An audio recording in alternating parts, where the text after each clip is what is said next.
My Lord and my God, I firmly believe that you are here, that you see me, that you hear me. I adore you with profound reverence.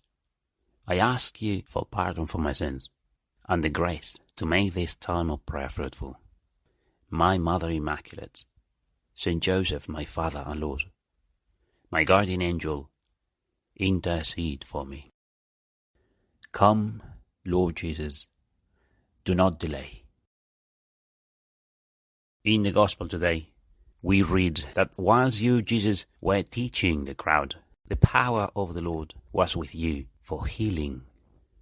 And there they came, a group of friends bringing their paralytic friend on a stretcher. They were trying to put him in front of you, Jesus, but there was no space.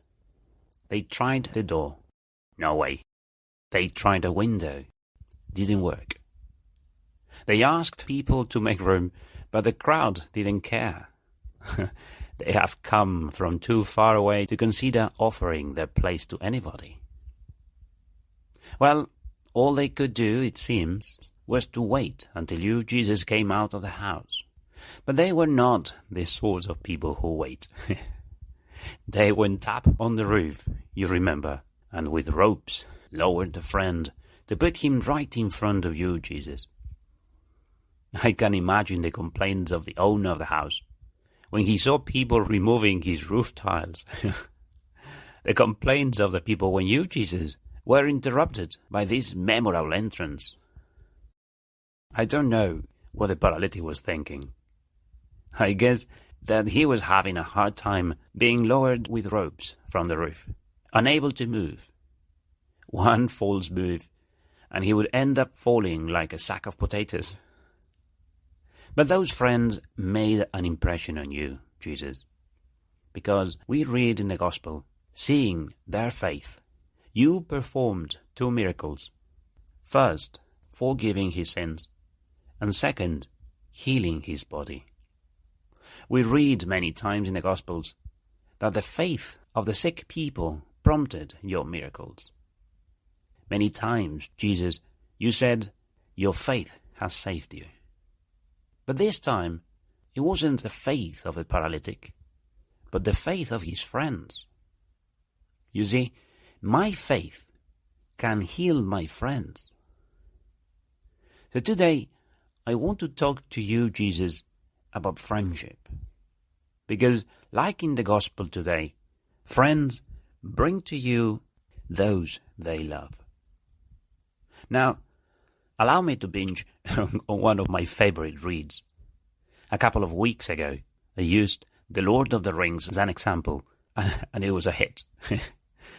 Well, every time I think about friendship and loyalty, it is Samwise Gamgee, the Hobbit, friend of Frodo Baggins, that comes to mind. I don't know if you are familiar with the story. At least, most people may have watched the films. But the story of Sam is my favorite. It is moving to see how he accompanies Frodo and is ready to do anything to help him. Tolkien himself mentioned in his letters that Sam was the true hero of this story. Frodo is no doubt the main character. He is the ring bearer, the one who has the mission to destroy the ring in Mount Doom. Samwise is a normal hobbit, not particularly talented in any way. He is not cleverer than any other hobbit. He is not faster, more skilled, or more ingenious than any other. He is not adventurous like Merry and Pippin. He doesn't even have to be there. He goes with Frodo for the most Christian reason. He loves his friend and won't allow him to face danger alone. Well, there are several times when Frodo tries to leave Sam behind, mainly because he doesn't want him to suffer. But nothing can stop Sam from following Frodo. You may remember that iconic moment when Frodo wants to leave on a boat, and Sam comes running to the bank of the river. He doesn't know how to swim, but nothing stops him from jumping into the water to reach the boat. Frodo! Go back, Sam! I'm going to Mordor alone. Of course you are. And I'm coming with you! You can't swim! And then Sam jumps into the water anyway. Sam! And when he starts drowning, Frodo stretches out his hand to pull him out of the water.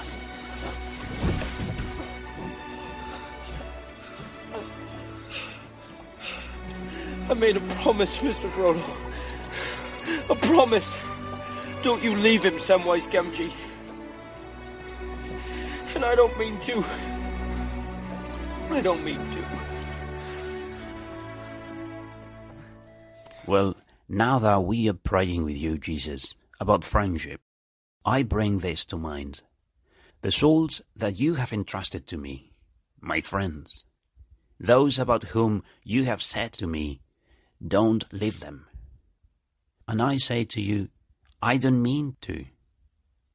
I pray with your own words, Jesus, in chapter 6 of St. John's Gospel, that I may lose no one that he has entrusted to me. Those souls, those friends you have put in my life are my mission. And I should be ready, like the friends of the paralytic, to do anything I can to put them in front of you, Jesus, so that you can save them. My fidelity to my friends will be like that of Sam with Frodo. There are moments when Frodo, having fallen victim of the ring's influence, treats Sam very badly. But nothing changes Sam's mind. As Tolkien puts it, but he had stuck to his master all the way. That was what he'd chiefly come for, and he'd still stick to him. His master wouldn't go to Mordor alone. Sam would go with him. Sam puts everything at the service of his friend. And when Frodo is exhausted and hungry, we read that Sam... He gave Frodo water and an additional wafer of the way bread, and he made a pillow of his cloak for his master's head. Frodo was too weary to debate the matter, and Sam didn't tell him that he'd drunk the last drop of their water, and eaten Sam's share of the food as well as his own. And later, Sam starts arguing with himself about the wisdom of repeatedly doing this. So he first says to himself, You can't go on much longer giving him all the water and most of the food. You're the fool, going on hoping and toiling. You might just as well lie down now and give it up. You'll never get to the top anyway. But his stronger voice replies, I'll get there, if I leave everything but my bones behind, and I'll carry Mr. Frodo up myself if it breaks my back and heart. So stop arguing. Well, that's Sam talking to himself. That's what a good friend is. That's what the paralytic's friends were like, and what you, Jesus, expect me to be for my friends. You, Jesus, want me to bring my friends to you, even if it breaks my back and heart.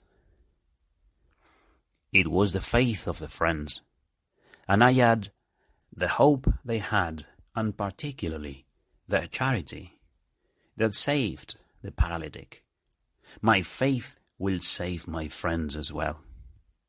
With my prayers and my sacrifices, never giving up, like Sam Gamgee. At times I will have to carry them on my shoulders, like the Good Shepherd. Towards the end, Sam understands that he can't take the ring from Frodo, but he can take Frodo. In a memorable quote, Once and for all. Come on, Mr. Frodo. I can't carry it for you, but I can carry you. Come on!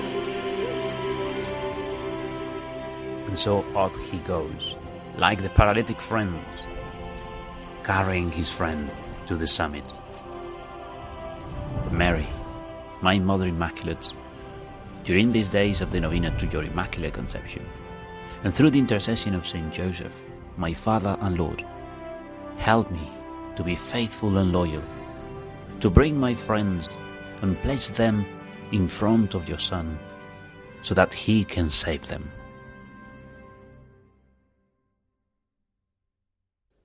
I give you thanks, my God, for the good resolutions, affections, and inspirations that you have communicated to me in this meditation. I ask you for help to put them into effect. My Mother Immaculate, Saint Joseph, my Father and Lord, my guardian angel, intercede for me.